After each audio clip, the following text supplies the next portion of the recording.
Puji nama Tuhan. Shalom. Haleluya. Bertemu lagi di Victorious Devotion. Bapak Ibu Saudara yang kasih Tuhan Yesus Kristus, senang sekali bisa menyapa di Victorious Devotion saat ini. Kita mau sama-sama merenungkan kebenaran firman Tuhan. Oleh karena itu, kita siapkan hati, pikiran kita siapkan tubuh jiwa roh kita untuk kita menerima berkat kebenaran firman Tuhan. Mari kita berdoa. Bapak yang baik dalam surga, kami mengucap syukur Tuhan untuk pagi ini, kasih-Mu yang Engkau curahkan bagi kami, sungguh kami rasakan Tuhan. Dan kami mau lebih lagi mengenal Engkau melalui kebenaran daripada firman-Mu. Kami mau menangkap nilai-nilai kebenaran daripada firman-Mu, sehingga kami memiliki hidup, memiliki hati, memiliki pikiran yang sesuai dengan kebenaran firman-Mu. Roh Kudus, mampukan kami, Roh Kudus tuntun kami, untuk kami bisa mengerti dan juga melaksanakan kebenaran firman-Mu dalam kehidupan kami. Sehingga firman-Mu menghasilkan buah, dan buah itu mempermuliakan nama-Mu dan menjadi berkat bagi banyak orang. Urapi setiap kami, berbicaralah Tuhan, kami mau mendengar. Dalam nama Yesus, haleluya, amin. Nah, Bapak Ibu Saudara yang kasih Tuhan Yesus Kristus, saat ini kita mau sama-sama merenungkan kebenaran firman Tuhan dengan tema menjaga kemurnian hati. Kalau bulan ini kita sama-sama membahas berani hidup benar di tengah dunia yang tercemar, maka saat ini kita mau sama-sama menjaga kemurnian hati kita. Supaya apa? Supaya kita tidak tercemar. Karena setitik nila merusak susu sebelanga. Nah, jadi untuk bisa merusak sesuatu yang baik itu tidak membutuhkan jumlah yang banyak.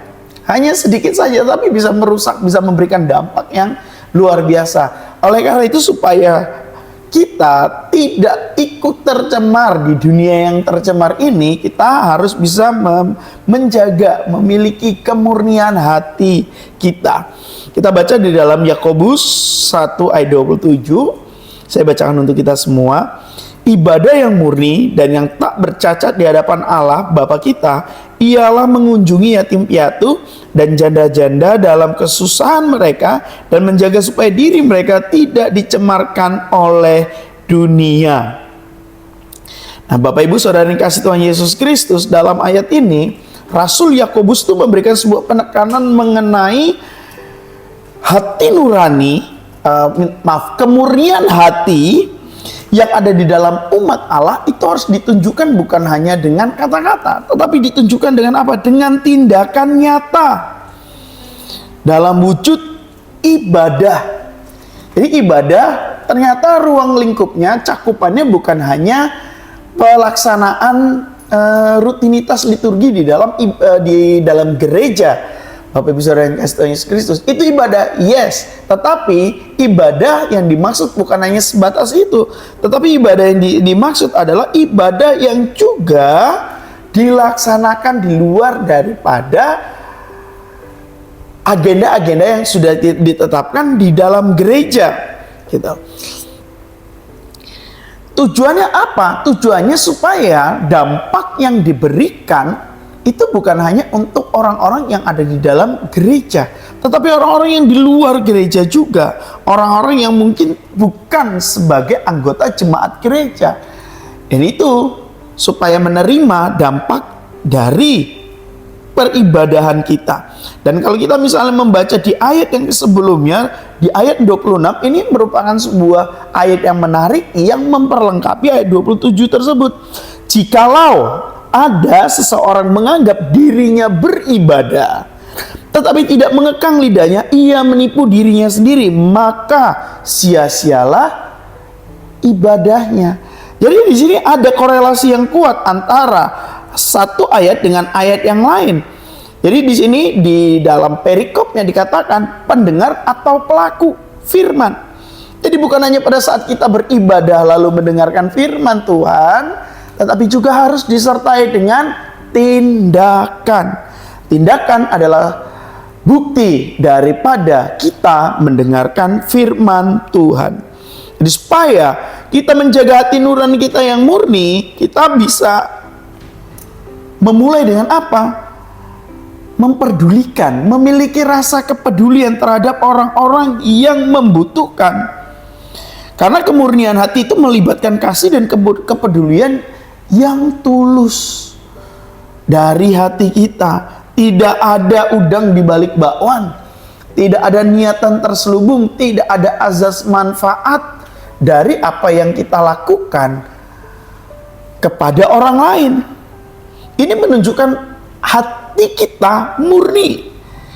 Karena apa? Karena kita terbuka kepada siapa saja, kepada kapan saja untuk menyatakan kasih kepada semua manusia.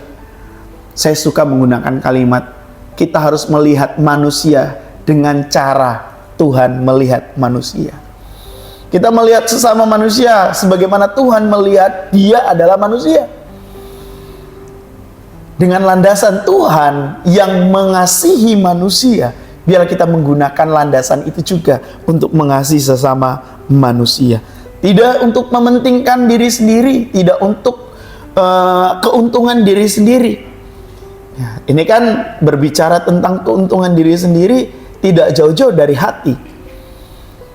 Bagaimana pertimbangan-pertimbangan hati atau pertimbangan-pertimbangan yang lainnya, pertimbangan etis atau pertimbangan moral yang lainnya, ini untung tidak buat aku, ini ada manfaatnya tidak buat aku. Kalau merugikan janganlah. Tapi terkadang kita untuk bisa menolong orang lain, membantu orang lain, berarti kita harus menyiapkan diri untuk apa? Untuk siap dikecewakan, untuk siap tidak dihargai, untuk siap tidak diucapkan terima kasih, untuk siap tidak lagi menerima yang baik dari yang sudah kita bantu, gitu. Inilah ketulusan hati, inilah kemurnian hati. Nah, disinilah kita diminta untuk apa? Menjaganya. Kalau orang lain, aku sudah bantu kamu, kamu bisa kasih apa ke aku? Aku sudah tolong kamu saat aku butuh, kamu harus bisa tolong aku. Ada azas azas kebermanfaatan di situ. Ada azas timbal balik. Ada orang bilang simbiosis mutualisme, saling menguntungkan gitu. Di sini kita tidak menggunakan azas-azas itu, Bapak Ibu yang dikasih Tuhan Yesus Kristus. Karena apa? Karena kita mau menjaga kemurnian hati kita. Kita harus siap dengan kemungkinan terburuk sekalipun pada saat kita membantu orang. Ya. Lalu selanjutnya, Bapak Ibu yang dikasih Tuhan Yesus Kristus, untuk menjaga hati kita supaya murni dan kita tidak tercemar dengan dunia ini adalah, ya kita harus bisa yang namanya menghindari godaan, cobaan yang ada. Terkadang kita berbuat dosa itu bukan karena kita tidak ingin berbuat dosa loh, Bapak Ibu Saudara yang dikasih Tuhan Yesus Kristus. Karena apa? Karena tidak ada kesempatan. Coba kalau kita diperhadapkan dengan situasi-situasi yang memungkinkan kita untuk berbuat dosa, ada kesempatan itu, bisa tidak? Hal-hal sederhana, ya mungkin di jalan, lampu merah, di depan tidak ada orang yang lewat, kita di posisi lampu merah, di depan tidak ada, udah terabas saja. Itu kan bukan karena ada polisi di situ, bukan. Tapi kalau ada polisi pasti kita tidak akan berani. Tetapi karena tidak ada polisi, kesempatan. Nah, itu sederhananya. Begitu juga dengan hal-hal yang lain. Jadi untuk menjaga kemurnian hati kita, tetap harus memiliki keteguhan bahwa sekalipun ada kesempatan, kita tidak mau menggunakan kesempatan itu untuk melakukan dosa. Jadi ini harus apa? Harus hidup sesuai dengan prinsip-prinsip firman Tuhan. Hidup kita sesuaikan dengan standar kebenaran firman Tuhan, bukan dengan standar dunia. Standar dunia halal haram hantam, tetapi prinsip dari firman Tuhan tentu tidak. Dan saya sangat suka juga dengan sebuah kalimat yang mengatakan seperti ini. Kalau kita mencintai Tuhan, kalau kita mengasihi Tuhan, cintailah apa yang Tuhan cintai dan bencilah apa yang Tuhan benci. Tuhan mencintai manusia, Tuhan membenci dosa, tetapi tidak dengan pendosanya. Ya, kalau kita mencintai Tuhan, tentu kita harus mencintai apa yang Dia cintai. Kita tidak berkontradiksi dengan Dia. Jadi Bapak Ibu yang dikasih Tuhan Yesus Kristus, pada saat kita melihat di ayat 26 tadi, kita bisa memulai dari situ untuk kita tetap terus menjaga kemurnian hati kita. Jaga lidah kita. Lidah kita kecil tetapi bisa memberikan dampak yang luar biasa. Dengan menjaga lidah, dengan menyampaikan apa yang baik, yang berkenan di hadapan Allah, itu akan menjaga kemurnian hati kita. Selamat menjaga kemurnian hati, mulai dari hal-hal yang sederhana, mulai dari perkataan kita, pikiran kita, tindakan kita, dan seluruh aspek hidup kita. Hidup kita akan menjadi berkat bagi banyak orang. Hidup kita akan menjadi cerminan bahwa Kristus ada di dalam diri kita. Biar kita terus menjaga hati kita tetap murni di hadapan Tuhan sesuai dengan firman-Nya. Amin buat firman Tuhan saat ini. Mari kita bersatu dalam doa. Kami mengucap syukur Tuhan untuk firman-Mu saat ini. Biarlah kemurnian hati kami pertaruhkan ke dalam tangan-Mu. Kami memohon kekuatan yang daripadamu untuk kami bisa melakukan tanggung jawab, melakukan bagian kami untuk menjaga hati kami. Karena melalui hati kami terpancarlah kehidupan kami. Biarlah hati kami seperti hati-Mu, pikiran kami seperti pikiran-Mu, perkataan kami seperti perkataan-Mu, tangan kami dan kaki kami, seluruh aspek hidup kami seperti Engkau ya Tuhan. Sehingga orang-orang yang belum mengenal Engkau, orang-orang yang membutuhkan bantuan, orang-orang yang akan tercemar oleh cemarnya dunia ini, mereka dapat diselamatkan. Mereka dapat melihat dan mengenal kasih-Mu. Mereka dapat Tuhan juga dapat dibebaskan dari segala sesuatu yang mencemari hidup dan mencemari dunia ini. Dalam nama Yesus Kristus, kami serahkan kehidupan kami ke dalam tangan-Mu. Kami berdoa ucap syukur, haleluya, amin.